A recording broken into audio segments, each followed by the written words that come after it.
খুলনার তেরখাদা উপজেলার মধুপুর ইউনিয়নের ভেতর দিয়ে বয়ে যাওয়া আতাই নদীতে পানি ক্রমাগত বাড়ছে। পানি বৃদ্ধি ও প্রবল স্রোতের কারণে কয়েকটি স্থানে দেখা দিয়েছে নদী ভাঙন। যে কোনো মুহূর্তে ওয়াবদা বাঁধ ভেঙে কয়েকটি বিল প্লাবিত হওয়ার আশঙ্কায় আতঙ্কে রয়েছে তেরখাদার আতাই নদী তীরবর্তী মানুষ।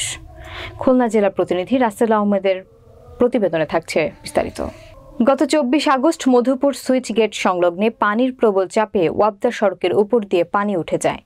স্থানীয় সমাজসেবক বিএনপি নেতা সাইফুল ইসলাম মোড়লের নেতৃত্বে স্থানীয় লোকজন স্বেচ্ছাশ্রমের ভিত্তিতে মাটি ও বালু দিয়ে বাঁধ রক্ষা করেন। ওই স্থানে ভাঙন ঠেকাতে পানি উন্নয়ন বোর্ড জিও ব্যাগও ফেলেছে।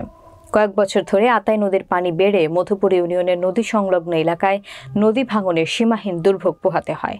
নদী ভাঙনে আগ্রাসী হলে কারো কিছু করার থাকবে না, মুহূর্তেই বাড়িঘর গাছপালা সহ কাঁচা বা পাকা স্থাপনা গ্রাস করে ফেলে। গত কয়েক বছরে নদী ভাঙনের পর যেটুকু সম্বল বেঁচেছিল, এবারের ভাঙনের আশঙ্কায় নদীর তীরের হাজার হাজার পরিবার আবারও আতঙ্কে দিন পার করছে। অতি দ্রুত ঝুঁকিপূর্ণ ভাঙন এলাকায় সংস্কারের ব্যবস্থা না হলে মারাত্মক পরিস্থিতির সৃষ্টি হওয়ার আশঙ্কা রয়েছে। পানি উন্নয়ন বোর্ড তেরখাদা উপজেলার উপসহকারী প্রকৌশলী মোহাম্মদ সেলিম রেজা বলেন, মধুপুর সুইচ গেট সংলগ্ন বাঁধে জিও ব্যাগ ফেলা হয়েছে। পারহাজি গ্রাম সহ ঝুঁকিপূর্ণ অন্যান্য স্পটে দ্রুত টেন্ডারের মাধ্যমে কাজ শুরু হবে।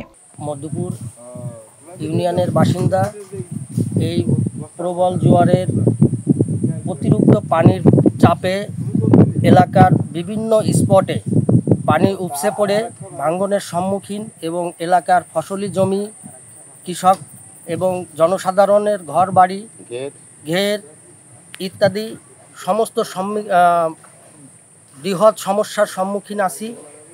আমাদের মধুপুর উত্তরপাড়া পাটগাতি সংলগ্ন একটা স্পট, যেখানে অতীতে অনেক ক্ষয়ক্ষতি হয়েছে, মানুষের মৃত্যু ঘটেছে ৬-৭ জন, এবং অনেক ঘরবাড়ি নদী ভাঙ্গনে বিলীন হয়ে গেছে। এক সাইড বসে গেছে, ঘরবাড়ি নিয়ে প্রায় জায়গা ভেঙে যাচ্ছে। এইখানে লস্করপুর